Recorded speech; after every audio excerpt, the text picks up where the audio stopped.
যদি 100 দিনে কাজ থাকতো তাহলে আমার মনে হয় আজকে যে জিনিসটা আমরা দেখছি বা আমরা দেখতে পাচ্ছেন, আপনাদের সাংবাদিক বন্ধুদেরকে অনুরোধ করব এই ধরনের জিনিসগুলোকে আরও ব্যাপকভাবে প্রচার করার জন্য।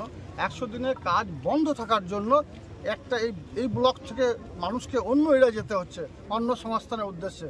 কেন্দ্র সরকারের বঞ্চনার জন্য এই ধরনের মানুষের অকাল মৃত্যু হচ্ছে।